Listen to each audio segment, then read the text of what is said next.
right, good evening, everybody, and welcome to tonight's video chat about effective partnering and the treat-to-target approach for IBD care. When you have Crohn's disease or ulcerative colitis, it's important to work with your healthcare provider to set goals for your treatment to help improve your IBD outcomes and quality of life. This goal-based treatment strategy is known as treat-to-target, and it's an important strategy to empower you to be an effective partner in your IBD care. My name is Rebecca Kaplan. I'm the Public Affairs and Social Media Manager for the Crohn's and Colitis Foundation, and I am excited to be moderating tonight's chat. I'm joined tonight by Dr. Sasha Taleban, a gastroenterologist from Arizona Health Sciences Center in Tucson, Arizona, and a member of our foundation's Patient Education Committee, and Amber Tresca, an IBD patient who works as a freelance writer and an editor for medical websites and publications and hosts a podcast called About IBD. Dr. Taleban and Amber, thank you guys for joining us tonight. Thank you. Thanks, Rebecca. So great to be here. For the next 30 minutes or so, Amber and Dr. Taleban are going to share some tips for being an effective partner and discuss what treat-to-target is, how to set goals for your treatment, and how to monitor progress towards achieving your goals. We want to give a big thank you to the sponsors of tonight's chat, Bristol Myers Squibb, Genentech, Gilead Sciences, and Pfizer. Additional support is provided through the Foundation's annual giving program and donors. A few disclaimers before we get started. The information provided during tonight's chat is meant for educational purposes only, and the views shared during the chat do not represent the official position of the Foundation. Always consult with a physician when making changes to your IBD treatment regimen. And as usual, tonight's chat topic is treat-to-target and effective partnering. We're not going to have time to take questions that are not related to this topic. So if you do have questions, we encourage you to contact our IBD Help Center at info@crohnscolitisfoundation.org or 888-MY-GUT-PAIN.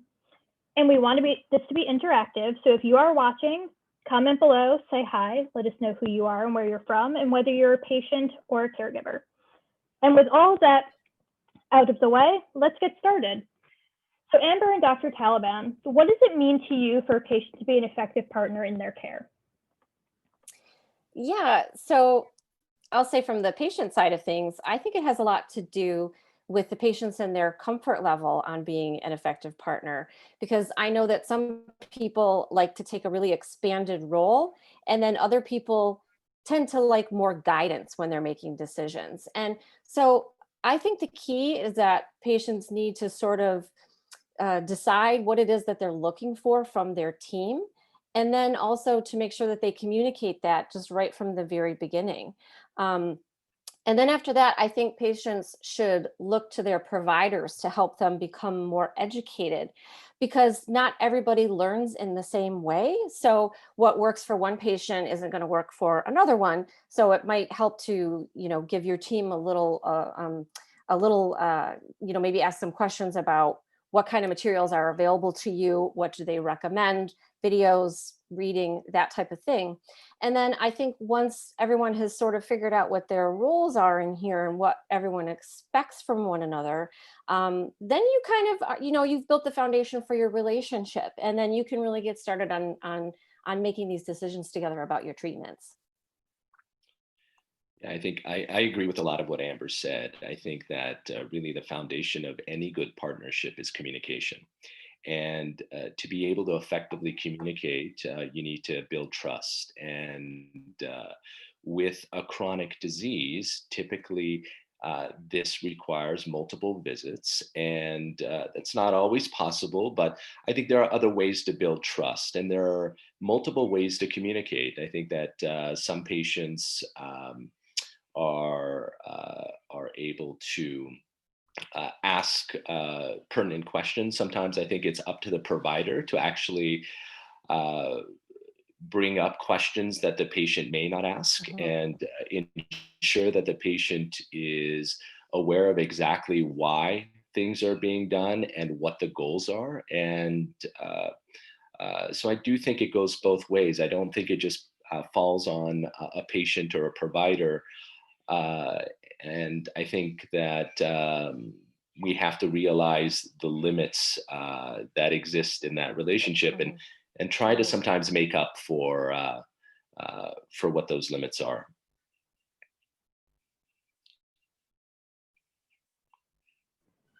I was muted.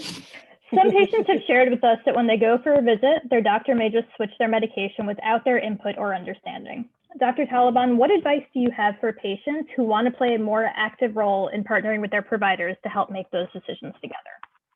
Yeah, that's a great question. I think that the way to make good decisions in a relationship is also to come in with some background knowledge. And so I would encourage patients to learn as much as they can about their disease, even before they come in. Yes, some of what patients learn about their disease comes from the provider, but there's also a lot of good resources, including resources through the Crohn's and Colitis Foundation website, where patients can get some basic information on their disease and on the approach to therapy. And so I think that's really important, because if that occurs, it makes it much easier to form a effective partnership, because you're able to ask more specific questions. And so you're coming in with some background knowledge, and therefore you can go to the next step and talk to the doctor exactly about why certain decisions are being made, and provide some input about what your own goals are for your care.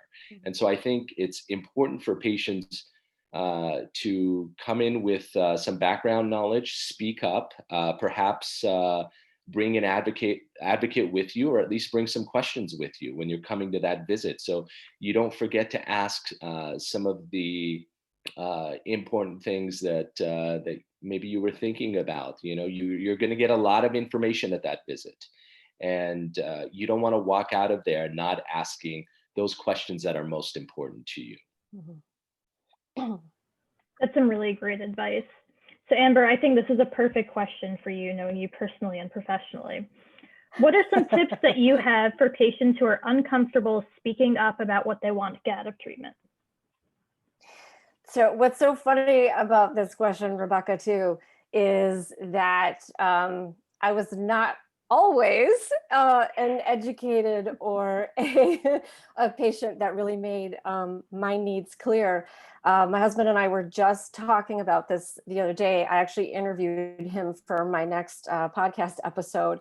It's pretty juicy. But what used to happen was, in talking about having an advocate come with you, he did come with me because he was the squeaky wheel, and I had more trouble in speaking up. Flash forward, 20 years later, I don't have that problem anymore. So, but I think something that patients have to acknowledge in the beginning is that, like, this is hard. This is not easy to do. And there's a couple of reasons that it's difficult to take control of the conversation, is because, you have a chronic illness, and sometimes you're just burned out on it. You're just tired of talking about it, thinking about it, dealing with it every day. So sometimes you may just want to go in and have your doctor tell you what to do and get out of there. And then also you've now got this job of managing your health. You didn't ask for it. You certainly don't want it. But it's been foisted upon you. So these are all really hard things. And I think it's important to acknowledge those things and acknowledge when you're feeling them. So I also think it's important to remember, I see people asking in patient groups all the time about different questions, and they'll say, I feel really uncomfortable bringing this up to my doctors. And, whenever I have the opportunity, I always let them know, I say, your doctor has heard it all. They've heard it all. You're not going to surprise them. So, be honest in the way that makes most sense to you, because ultimately, what you get out of treatment is going to translate into what you're getting out of your life. So do you want to get back to the sports that you love? Are you trying to keep up with your kids? Do you need to not be near a bathroom so much during the day? Whatever it is, you need to tell your doctors what these things are, because then all of you can work together towards getting there. And I also think we have to acknowledge that a lot of times we have these short appointments, And you go in and it's something like, hi, how are you? I'm good. Okay, how many bowel movements are you having a day? Is there any blood? Is there any pain? And then it kind of gets into a routine. And so as patients, I think we might have to sort of just, like, hey, let's press pause on this for a second and take a minute and say, yes, here, these signs and symptoms are what they are. But, I'm really tired all the time. I can't keep up with my kids. So what do you do so I can get there?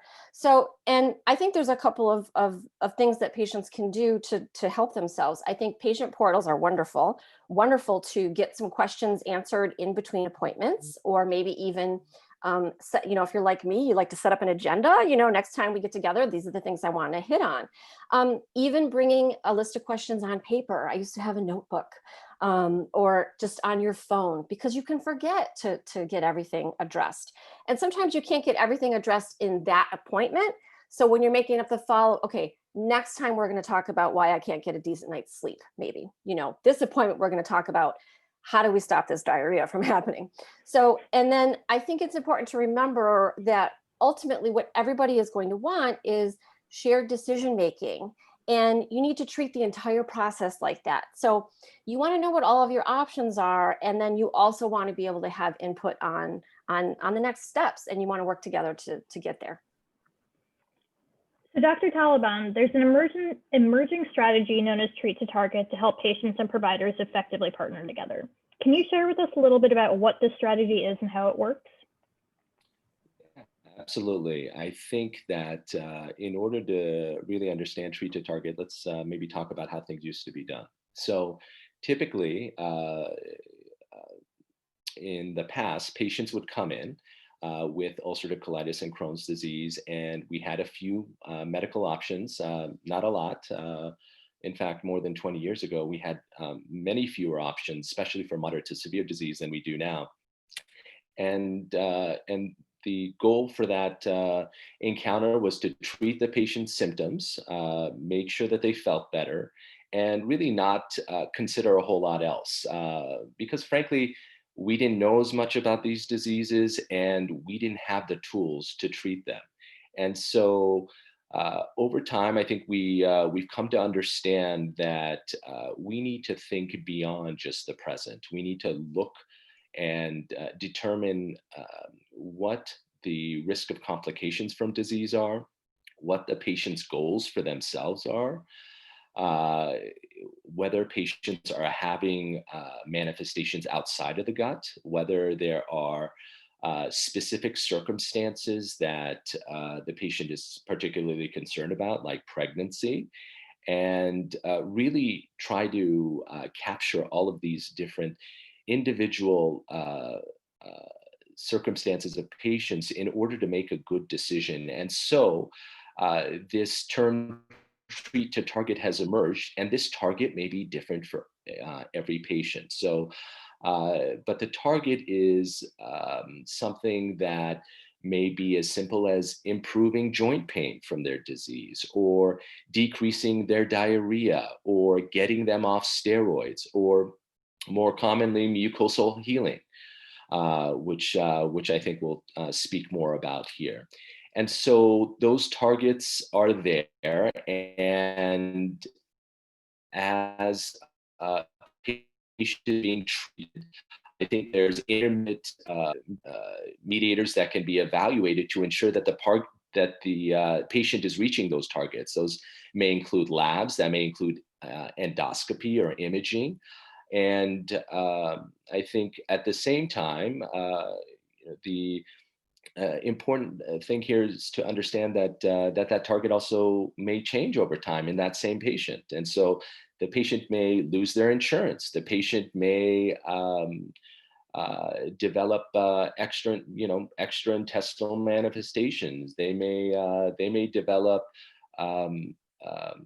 other health conditions where the target now changes. Maybe we're not trying to achieve mucosal healing. Maybe we're trying to address symptoms and make sure that patient is comfortable. And so I think that really TreattoTarget is precision medicine at its best. It's individualized medicine at its best. And It recognizes that not every patient's circumstances are the same and that each patient's needs are different. And we need to sit down with patients and really determine a plan that fits their life and their circumstances. So you touched on mucosal healing, which we are going to talk about a couple of questions from now, but can you share what some other goals for patients and providers may be looking to achieve? Sure, we touched on some of these things, but in some cases, the goal may be to decrease symptoms, or it may be what we term clinical remission, which is usually resolution of symptoms. In some patients, it may be important to get them off long-standing corticosteroids, so corticosteroid-free remission would be a potential target. And in many cases, we are trying to achieve endoscopic remission, which is the same thing as mucosal healing.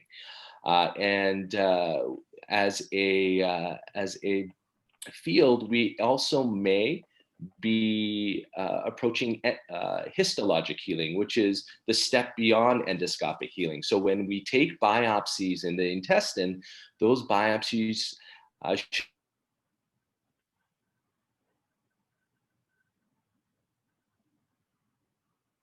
targets, those are the different targets that we commonly discuss with our patients.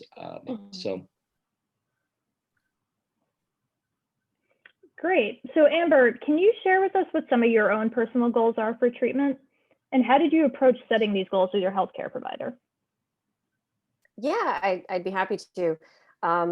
It's always fun to talk about in the way back when, because I've been living with IBD for 30 years. So it was back when there were only a couple of different treatments. And so I was a teenager. And so I had big goals and I had little goals. And in the beginning, I had really severe flare-ups. We didn't have a lot of options. And literally my goal was to stay out of the hospital. Like that was it. I wanted to go to school. I wanted to go to my prom. I wanted to stay out of the hospital. And I made that clear to my doctors. And that's what we did. That's what we tried to do. So I was, being treated at home rather than back in the hospital, missing school again. And then as I got a little older, another goal of mine was I wanted to start a family. This is a big goal. And I started talking with my doctors about this again, like when I was a teenager, because it wasn't always top of mind for everyone else. It was top of mind for me. So I wanted to remind them along the way, everything that we did. How is this going to affect my fertility?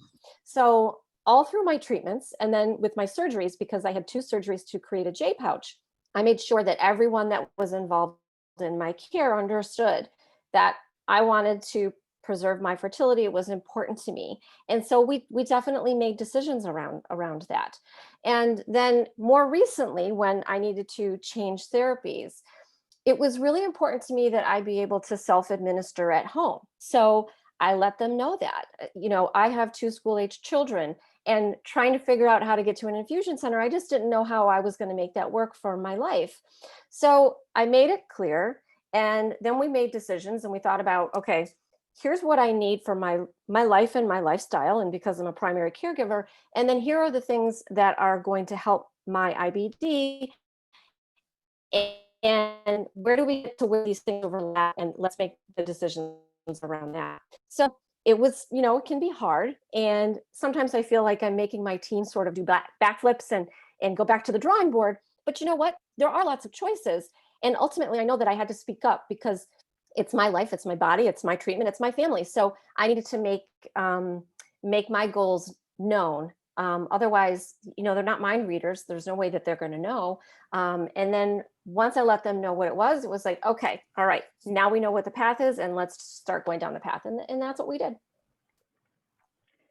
So for a lot of patients, achieving remission is like the holy grail of goals. Everybody wants to get there. It's really important for both your physical health, your emotional well-being, et cetera. But what a lot of patients don't realize is there are different types of remission. And Dr. Taleban, you started touching on this. Do you mind just giving a quick overview of the different types of remission a patient could achieve?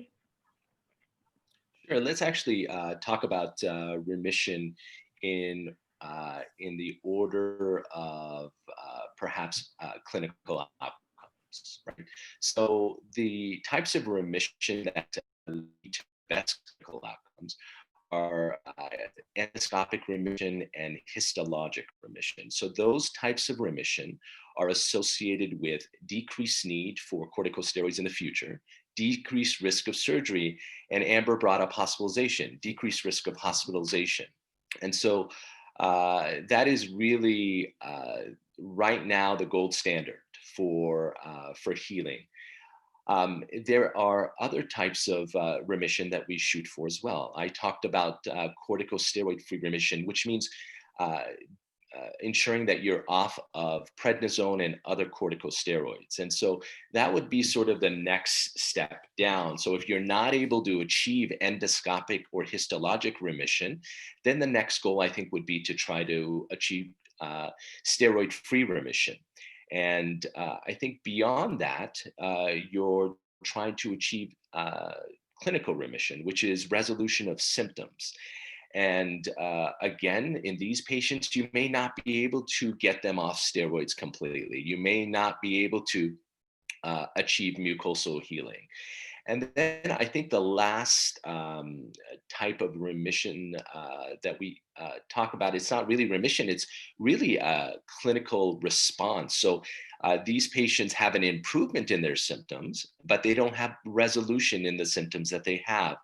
And so these are typically our sickest patients, the patients that have been through multiple different agents, and we just can't get them into any sort of remission.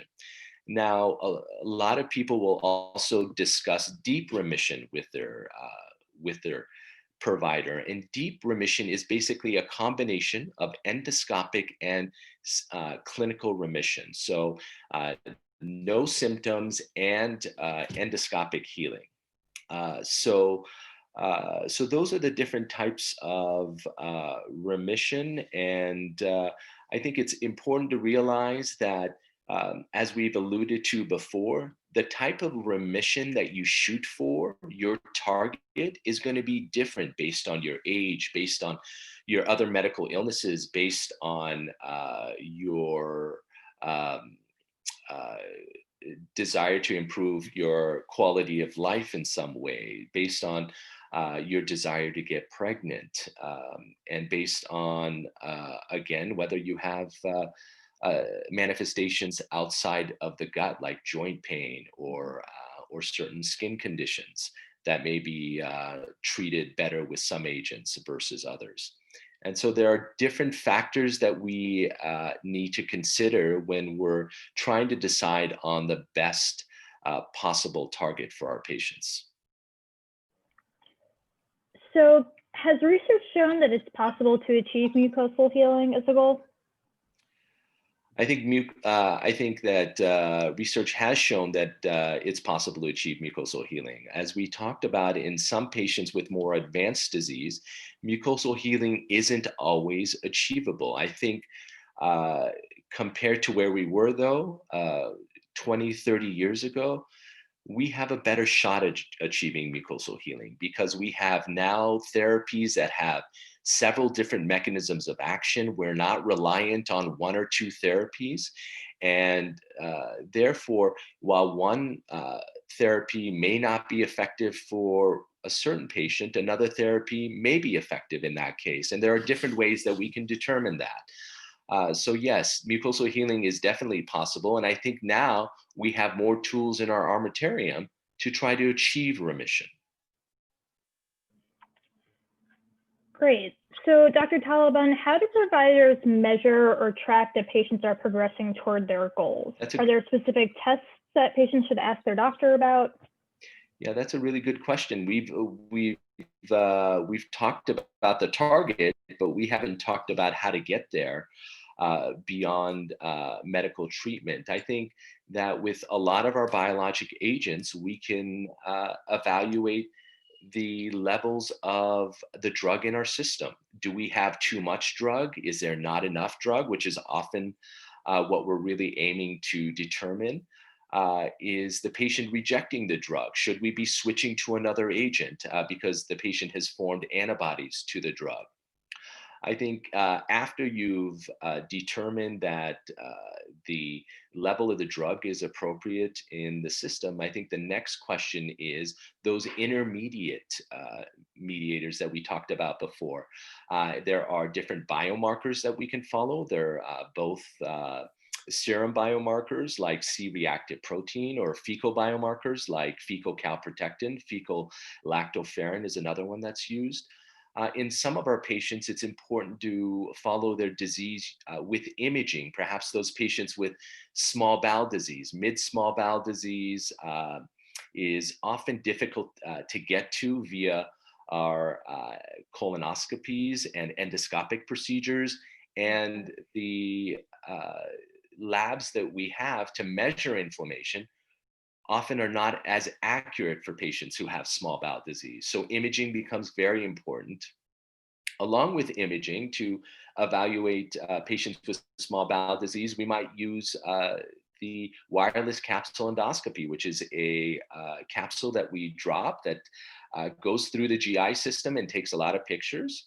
And then our best tool often is the colonoscopy. And so going in and ensuring that patients are actually responding to the therapies that we've placed them on. Those are some of the ways that we really follow patients and ensure that they're on their way to achieving the target that we've set. Great. One more question for you, and then Amber, I swear we're getting back to you. Dr. Taleban, how often should treatment goals change? And are there things that may cause goals to change? Sorry, what are some of the things that can cause goals to change, both medical or personal? Yeah, I think, we're human.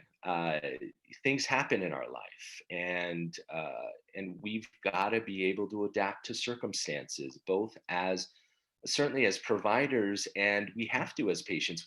There is no other choice. And so yes, I think that one of the largest things that may happen, especially around this time of year, is change of insurance.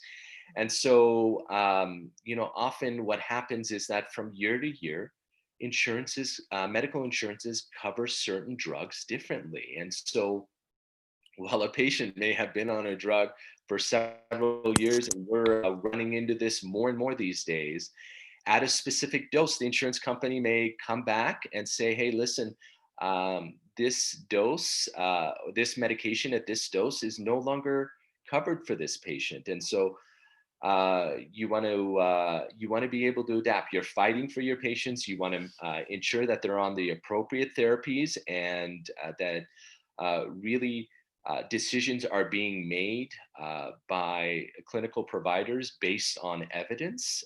But when you've exhausted all options and you need to transition to other medical therapies because of insurance reasons, you have to do that. One of the other, I think, big factors, and one of the things we really need to discuss with our patients, especially our young females, is pregnancy and plans for pregnancy, because that can certainly determine what medications we might want to prescribe in that individual. In a lot of patients, we see this often. We're able to address just about all of a patient's symptoms, but they still have, for instance, fatigue. They still have, they still have joint pain, and so we need to ensure that those other types of symptoms that we often maybe don't think about, that aren't evaluated by a colonoscopy or by labs, that we're also thinking about those things as well, that we're really looking at these patients as a whole, and not just as a colon or a small intestine. I love that. That's a great segue into this question for you, Amber. So some patients may encounter challenges along the way. A treatment isn't covered by insurance, or a treatment that's prescribed just isn't working anymore. Can you share with us any challenges you've encountered? And did you ever have to shift gears and make a change to your treatment goals? Yeah, I mean, absolutely. And I'm certainly not alone in that, there have been treatments that weren't covered by my insurance, and then there were other treatments that didn't work or stopped working. And I think with the stopping working, it can be really hard to know when it's time to say, okay, let's call it a day on this and let's move on to something else. And for me, I think that's when the people around me and then also my team of physicians can really let me know, because IBD is really insidious. And sometimes you, the patient, don't realize what's happening. You're not seeing yourself. You're not seeing yourself sort of wind down. My husband says it's like watching the Energizer Bunny sort of like lose power. But he recognizes that. My doctors might recognize it. And then we say, okay, time to move on, time to let this treatment go and move on to something else. So I've certainly had that happen. And here was the other wrinkle that was within something that wasn't working one time, was that I was also paying for it out of pocket because it was not covered by my insurance. So, that was another factor in the decision-making process. And I really don't like that cost was a factor there, but it was. So we had to make decisions based on that as well and say, okay, let's move on, let's try something different. And then of course, I've had step therapy come into play. So we decided on something and my insurance company wanted me to try something else. And I made it clear to my team, I didn't want to try that something else. I wanted the thing that all of us sat in a room and decided on. And so they had to go back to the insurance company. It took time. It took perseverance on their part. We were in constant contact. It was like every day up and down with figuring out when this was going to happen. And ultimately, we all made it happen together. But it really showed how committed that they were to me. And also I kind of made it clear to them every step along the way that, yeah, we're not giving up. We're not giving this up yet. We're going to keep fighting for this. So, I mean, I'm not alone in any of these things. These are the challenges that patients are facing every single day. And ultimately, I have extreme privilege in that I had more choices available to me and we could fight for them. But I know that there's plenty of patients who are more limited in their choices. And so that's one of the things that we do. And I work with the foundation all of the time to make sure that we can get some legislation in place to make sure that patients can get the actual treatment that their doctor is prescribing and not what their insurance company thinks that they should try first. So we have time for one more question, and I'm going to throw it to both of you. Do you have any advice for patients who are newly diagnosed and trying to figure out what goals make the most sense for them to set for their treatment? Yeah, okay, I'll start. So I think it's really hard. Like none of this is easy. And you have to acknowledge in the beginning that it's really challenging. And you have to make these decisions like right away. Like we were making decisions like I was in a hospital bed and we were trying to figure out, I don't even know what this is. You're telling me that I have, and we have to make decisions about treatment. So I think it's okay to say to your team, I need help. I need to become more educated. I need you to point me in a certain direction. And, most people are also diagnosed when they've got so many signs and symptoms. And so they're really not well. And so the very first thing might be, okay, how are we going to treat this? And the first education hurdle might be learning about the treatments and then deciding which one might be the best choice, because sometimes you might have a choice. So there's plenty of options. And for patients, I would really love patients to know that just because the first thing is suggested to you, that might not necessarily be the thing that you want to go with. So, if something doesn't seem like it's going to work for you for whatever reason, make sure that you let your team know, because a medication can't help you if you're not taking it. So make sure that you let them know that you may be interested in other choices, or maybe interested in knowing why they're making the recommendation that they are, because you need to understand the full spectrum of what's ahead of you, especially in the beginning, because some of those first choices that you make are really important. So ask for some education, ask to understand why you're making the decisions that you're making. And then always, before you leave an appointment, always ask what the next steps are. Yeah, I think that's all very good advice, Amber. I think I would second a lot of what you said. It is so, even as a provider, I can recognize it is really overwhelming, especially in hospitalized patients who get diagnosed with Crohn's disease or ulcerative colitis. There's just so much information coming towards them, and they're just trying to figure out what's going on. And so I would say, especially in that early on, it's really important to have a good support system. And so that's not always possible. We don't always live with where our families are. We don't always live with where our best friends are. But thankfully, there are different resources, including through the Crohn's and Colitis Foundation, to help build a support group around you. And so you can start taking the next step, because the next step is empowering yourself. And just as Amber said, you do that by really diving into this and trying to learn as much as you can about these diseases. And sometimes that's going to come from different websites. Sometimes that is going to come from different resources that your provider has given to you. Sometimes that's going to come from the support group that you've built around yourself. You're going to have to come up with coping strategies. You're going to have somebody that you can call when things aren't going well, right? And I'm not just talking about your provider, because as good as our medical therapies are, they can take time to work. And so you're going to have a bridge until that occurs. And I think once you empower yourself, it's much easier to then go into that shared decision making, because once you go into something with some background knowledge, the types of questions that you ask are going to be much more sophisticated. And trust me, as a provider, when a patient starts asking those questions, you can't help but be more involved in their care. And so I think that providers are human. And so we want to treat all patients the same, and we try to do that. But if a patient is more invested in their care, then let me tell you that provider is going to be more invested in their care.